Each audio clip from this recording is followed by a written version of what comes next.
And welcome back to Section 3 of Chapter 12, Civilizations of Africa. Obviously, you have been waiting for this, and you are really excited to have opened this slideshow.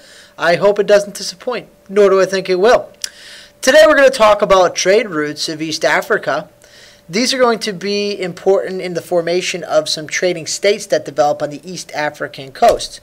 To put this in perspective, when we last left off in the riveting experience of learning about Western African civilizations, we were talking about this area of the African continent. We established the Saharan trade with places up here in North Africa, and we looked at the different empires here. And you can use this key down here to see all the different civilizations we've studied. We've also been over here already in looking at Nubia, or going even further back to this area here in East Africa as the real birthplace of Homo sapiens.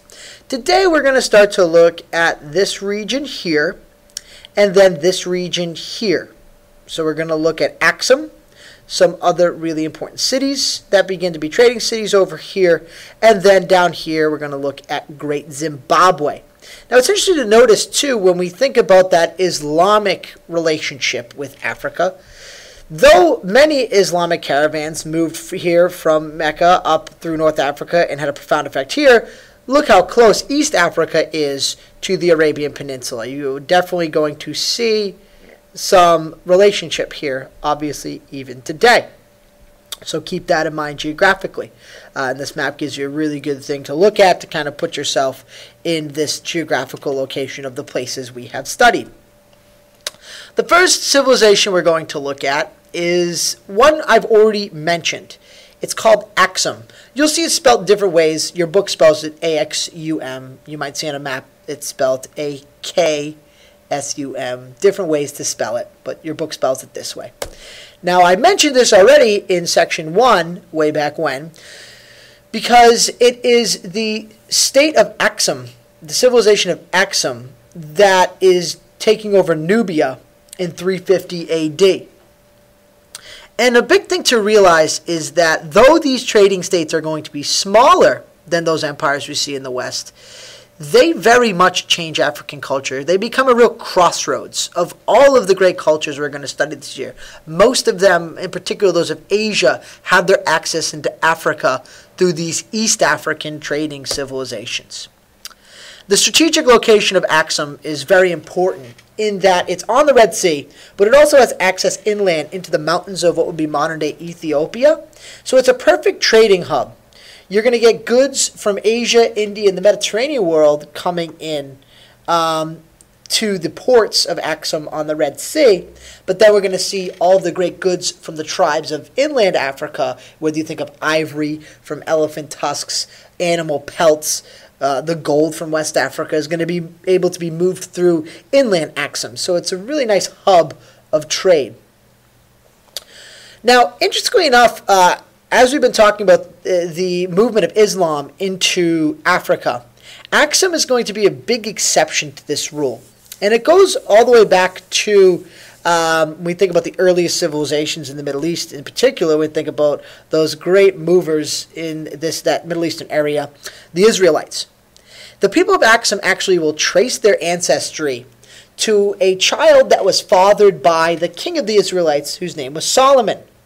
And supposedly, at one point, Solomon was visited by a local queen from this area of Axum named Makeda. We call her, in the Bible, the Queen of Sheba. And she supposedly wanted to learn about this great flourishing Jerusalem and the temple, and she goes to visit Solomon, yada, yada, yada, some romantic music, whatnot, and there's a child fathered, and she doesn't have the child until she gets back to where she was, ancient Sheba, or what becomes Axum. So the people of Axum actually latch on to this idea of Judaism, and it become very important in their later culture. But the prevalence of these Judeo-Christian eventually, these Judeo first and then eventually Christian ideas, will weaken Axum. As most of their neighboring states are Islamic, they lose a lot of support in the region, And again, like we see, because there's a lot of wealth involved in these trading states, for whoever's running them, this will cause civil war. But as they lose regional power, they kind of move and move into the region that will become modern-day Ethiopia. And even today, Ethiopia is still steeped in Jewish and Coptic Christian traditions, whereas they're surrounded, you think of Somalia and whatnot, by mostly Islamic areas. But it's a little bastion of Judeo-Christian ideology in Africa, in the modern-day nation of Ethiopia. And they always look back to Solomon and the Queen of Sheba. And then this religion eventually, for all you Bob Marley fans out there, gets brought into Jamaica through the slave trade. And these Jamaican slaves start to look at the kings of Ethiopia as the part of the tribes of Judah.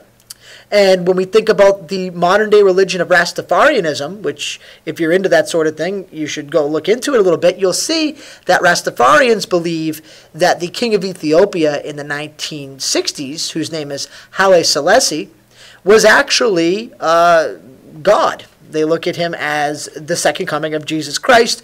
And all that, since it sounds kind of crazy to understand, if you understand where the people of Ethiopia are of a Judeo-Christian mindset, yet with a total African tinge, you add in some Caribbean ideology from the slaves, and you get Rastafarianism. So just a little aside there, some of you might find that interesting to look into. So definitely showing you this interesting cultural diffusion of religion. Here we see a map to get back to what we really need to learn. This is where Axum would be. Here you see the AXS spelling. It can be spelled different ways. And again, notice its closeness to the Saudi Arabian Peninsula. A lot of trade here on the Red Sea. They have their port. Adulis is the main city port, and then Axum in the interior is where stuff would flow from this area of Africa. Oh, you have these trade routes, interior Africa. Up here on the coast, they have availability to the Mediterranean. So really a hub when you think about it. And here we see Axum, and then Adulis is the great port city on the Red Sea. And this is, again, modern-day Ethiopia. Now, this region, as the power of Axum fades, becomes a real blending of cultures. We have many trading cities that emerge, but not any real big empires. Mostly each city, think of a more city-state aspect, but all very wealthy.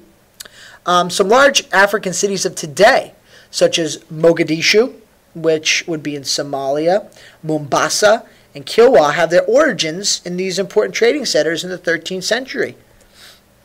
These centers, as I told you before, become a real crossroads of African, Islamic, Asian, and European cultures. A real blending takes place here.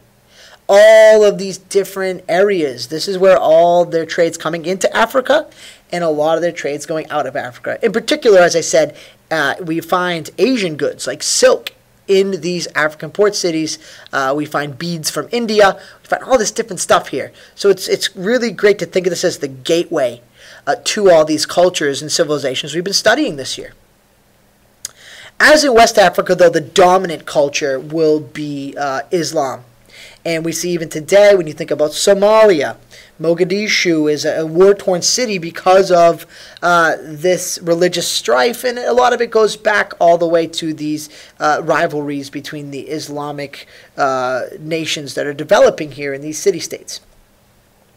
Now, another place we have to talk about very quickly is to the south. When we think about South Africa, we have the first great civilization that we know of in South Africa is known as Great Zimbabwe. Now, we see Zimbabwe today as an African nation, but located in the confines of this African nation of Zimbabwe is a great archaeological site that we see as the first great civilization of southern, what we call South Africa. And Zimbabwe simply roughly translates large houses of stone in African, in the language. Again, as you probably read in your book and probably thought it was kind of weird, we don't know that much about the culture, but we really don't. We have the archaeological evidence of large-scale settlement, but we don't know a lot about their culture or their government. It's really like we see with some other places like the Indus River Valley civilization where we don't have writing. We really go by the architecture and the modernity shown for that time period in the architecture. big stone structures, evidence of thriving trade. We find all of the things we've been finding in East and West Africa from other parts of the world in this area. It also looks like large-scale manufacturing between about 900 AD and 1500 AD. This empire will eventually decline, as we can tell from archaeological evidence, but it leaves a lasting legacy when we look at South Africa, a region we haven't talked about a lot, and we definitely see that this would have been the dominant culture until we get to that period of colonization, first by think about the Spanish, and then we think about the Portuguese, but eventually by the English, the Dutch. You'll learn all about colonization next year. So that basically is what we need to learn about these places. Here are some pictures. When you look at these large walled cities in this great Zimbabwe area, again, this tells us they have government. They have to have all those 8 aspects of civilization to build out these things. Notice the really intricate brickwork. And again, if we're thinking about this, we learn about the East African trading states. We learned about the West African trading states, but down here, South Africa, someplace you'll talk about a lot next year with colonization, here we see the modern-day nation of Zimbabwe, and located inside here would have been this great archaeological area. You have survived this slideshow.